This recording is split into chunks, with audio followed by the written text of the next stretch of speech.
Good morning, good morning friend. এই দেখো সকাল সকাল উঠে না আমি একটু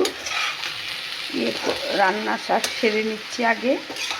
দেখো এখানে কালো জিরে ফোড়ন দিয়ে আর রসুন ফোড়ন দিয়ে আমি এই কলমি শাকটাকে বসিয়ে দিয়েছি। ভালো করে কলমি শাকটাকে প্রথমে আমি জলে নুন দিয়ে ভিজিয়ে রেখেছিলাম। বর্ষাকালের শাক তো সেই জন্য জলে অনেকক্ষণ নুন দিয়ে কেটে ভিজিয়ে রেখেছি। তারপর জল থেকে তুলে আবার ভালো জল দিয়ে ধুয়ে আমি শাকটাকে রান্না করছি।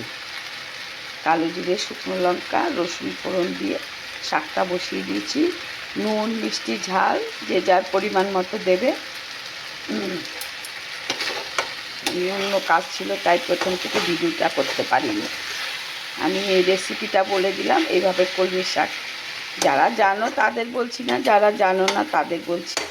এইভাবে কলমি শাক রান্না করে খেলে দুর্দান্ত লাগে। আমার আজকে এই কলমি শাক ফার্স্টে আমি শাক করলাম, এবার আস্তে আস্তে একের পর এক রান্না আমি করব, তোমাদের দেখাবো।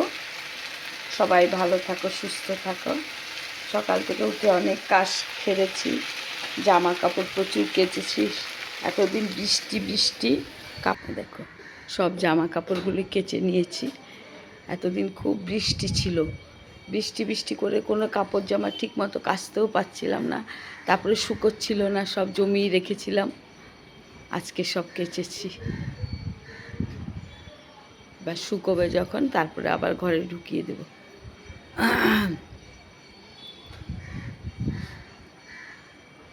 আজকে একটু ওয়েদারটা ভালো লাগছে, দেখা যাক।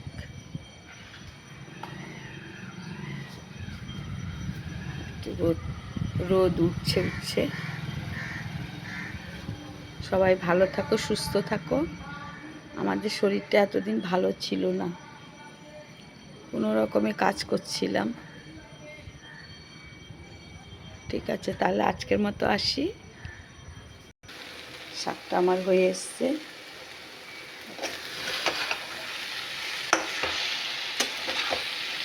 পরিমাণ মতো নুন, মিষ্টি, ঝালটা দেবে চেক করে।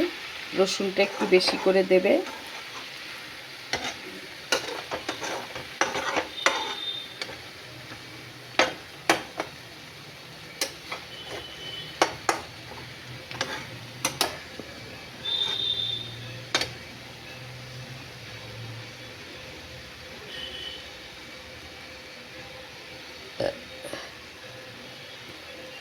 রেসিপিটি ভালো লাগলে লাইক, কমেন্ট, শেয়ার করবে।